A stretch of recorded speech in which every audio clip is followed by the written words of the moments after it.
එහෙනම් ආයුබෝවන් සියලු දෙනාටම මගේ ගමනින්ම YouTube channel එක බලන මගේ යාළුවෝ සියලු දෙනාටම සුබ දවසක් වෙන්න කියලා ප්‍රාර්ථනා කරනවා. අදත් ඉතින් අලුතෙන් රුමේනියානු එම්බසි අප්ඩේට් ඉන්ටර්විව් වීඩියෝ එකක් අරගෙන තමයි ඔයාලා හමුවට ආවේ. ඉතින් අලුතෙන්ම යන FC නම්බරය තමයි 171 176ට දැන් ඩේට් ඉෂුව වෙලා තියෙනවා මේ වෙන විට.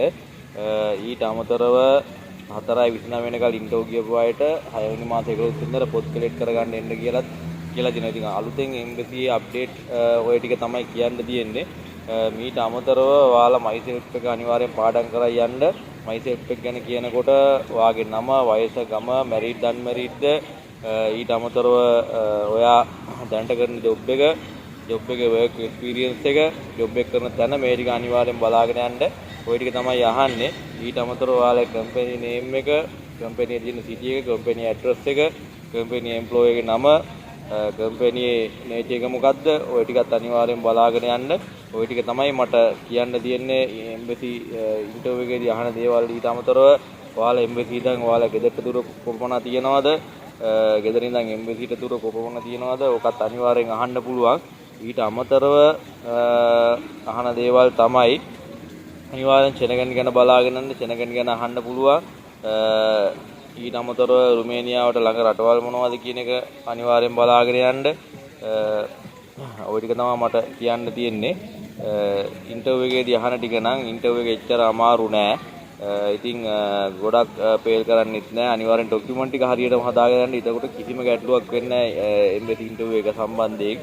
ડોකියුමන්ට් හරියටම හදාගෙන යන්න. පොලිස් රිපෝට් එක අනිවාර්යෙන් දින කියන්නේ මාස දෙකක්වත් ඉස්සරහට තියෙන්න ඕන. පොලිස් රිපෝට් එක අනිවාර්යෙන්ම මාස දෙකක් ඉස්සරහට තිබිය යුතුමයි මං හිතන විදිහට. මොකද පොලිස් රිපෝට් එක හරියටම තියෙන්න ඕන. ඊට අමතරව මට තව දෙයක් කියන්න. ඔයාලා පොලිස් රිපෝට් එක කලින් දාලා ඒක මාසයෙන් කැන්සල් වෙනවනේ. ඒකින්ද ඔයාලට දින ලඟ වෙනකොට ඔයාලට තේරෙනවනේ මේ AC නම්බරේ යන්නේ කියලා.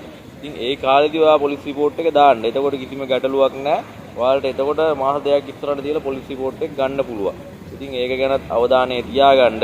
ඉතින් ඊට අමතරව මට කියන්න තියෙන්නේ තවත් කියන්න තියෙන්නේ 176 තමයි දැන් 176 පළවෙනි කාණ්ඩේ තමයි 1000 කාණ්ඩේට තමයි දැන් ඉන්ටර්විව් ඩේට් ඇවිල්ලා තියෙන්නේ. ඉතින් ඊට අමතරව මේ වෙනකොට 203 දක්වා SC නම්බර ඇවිල්ලා තියෙනවා. ඒ කියන්නේ ලොකු 203 වෙනකල් කියන්නේ ලොකු පිරිසක් මේ වෙන විට ඉන්ටර්විව් වලට සම්බන්ධ වෙන්න ඉන්නවා. ඉතින් ඒ සියලු දෙනාට එම්බසි ඉන්ටර්විව් එක කොට ගිහිල්ලා මේ සුන්දර රටට එන්න අවස්ථාව ලැබෙන්න කියලා මම ප්‍රාර්ථනා කරනවා. එකේ හිතින්ම ඉතින් තවත් දෙයක් කියන්න ඕන. ඔයාලා එනවා නම් අනිවාර්යෙන් ඔයාලගේ ස්කිල් එකට ගැළපෙන ජොබ් එකකටම එන්න. ඉතින් ඔයාලා ලංකාවේ කරන ජොබ් එක මොකද්ද? ඒ ජොබ් එකට සමාන ස්කිල් එකක් තියෙන ජොබ් එකකටම ඒජන්සි එකකින් ඇප්ලයි කරලා එනකොට අනිවාර්යෙන් එන්න. එතකොට මේ ආපුවම කිසි ගැටලුවක් නැහැ. ඔයාලා මොකද දන්න දේ තමයි එතකොට එන්නේ. ඉතින් ඒකින්ද අනිවාර්යෙන් ඒ දේ ගැනත් ඔයාලගේ ඔළුවේ තියාගන්න. ඉතින් මේ ටික තමයි මට ඔයාලට කියන්න තියෙන්නේ එම්බසි අලුත් අප්ඩේට් ගැන කතා කරනකොට. ඉතින් රුමේනියාවට දැන් ලංකාවේ කට්ටිය ගොඩක් එනවා. ඉතින් ගොඩක් එනවා කියන්නේ මේ වෙන විටත් මම හිතන්නේ ලොකු ප්‍රමාණයක් ඇවිල්ලා ඉන්නවා. ඉතින් හොඳ තැන්වල ඉන්න අය ඉන්නවා. හොඳ ජොබ් වලට යනවා. මුල කාලෙදී මුල් අවුරුදු දෙකේ කට්ට කන්න වෙනවා. ඊට පස්සේ අවුලක් නැහැ. එතකොට ඊට පස්සේ අනාගතේ සුන්දර කරගන්න පුළුවන්. ඉතින් මේ රටේ ජීවත් වෙන්න හොඳ රටක් පැමිලි පිටින් උනත් ඇවිල්ලා ජීවත් වෙන්න සුපිරි රටක් තමයි මේ රුමේනියාව කියලා කියන්නේ.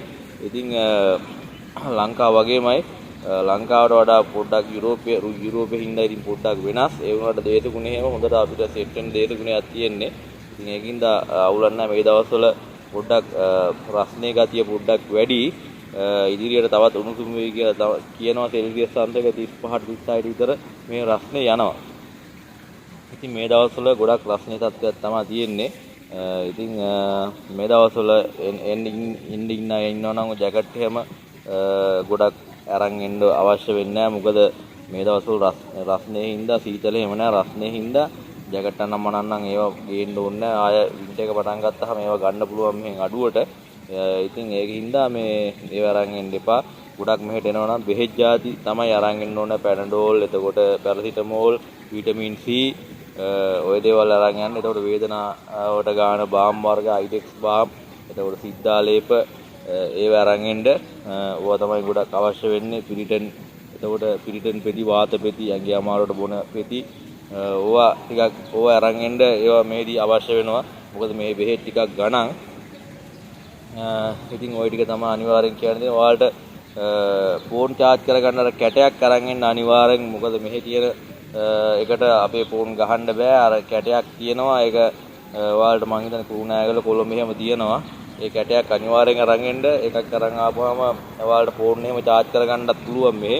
ඒකත් මතක් කරලා ඔයාලා ගොළු තියාගෙන ළඟදී එන්න ඉන්න කට්ටිය. ඉතින් ওই ටික තමයි මට කියන්න තියෙන්නේ. එම්බසි අප්ඩේට් උත් මම ඔයාලට දුන්නා. ඊට අමතරව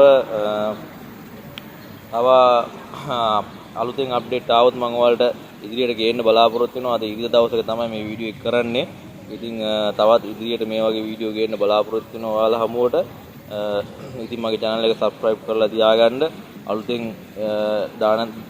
දාන වීඩියෝ වල notification එක මාර්ගෙන් අනිවාර්යෙන් ඔයාලා ෆෝන් එකට වෙනවා. එතකොට ඉතින් මගේ channel එක subscribe කරන්න, like කරන්න, comment කරන්න, දන්නේ නැති කෙනෙකුට දැනගන්න, වීඩියෝ share කරන්න. ඉතින් මගේ වීඩියෝ ගොඩක් වටිනවා. මොකද ඉන්න කට්ටියට. ඉතින් එයාලට අනිවාර්යෙන් channel එක subscribe කරලා තියාගන්න. ඒක ගොඩක් වටිනවා. ඉතින් right එහෙනම් අදට මම ගිහිල්ලා එන්න මේ වීඩියෝ එකෙන් අදට සමු ගන්නවා. තවත් දින කිහිපයකින් නැවතත් ඔයාලා හැමෝට වීඩියෝ එකක් අරගෙන මම ආපහු වෙනවා. ඉතින් මම ගමනේ නිමාව මල්නාත් සංජීව. ජය වේවා.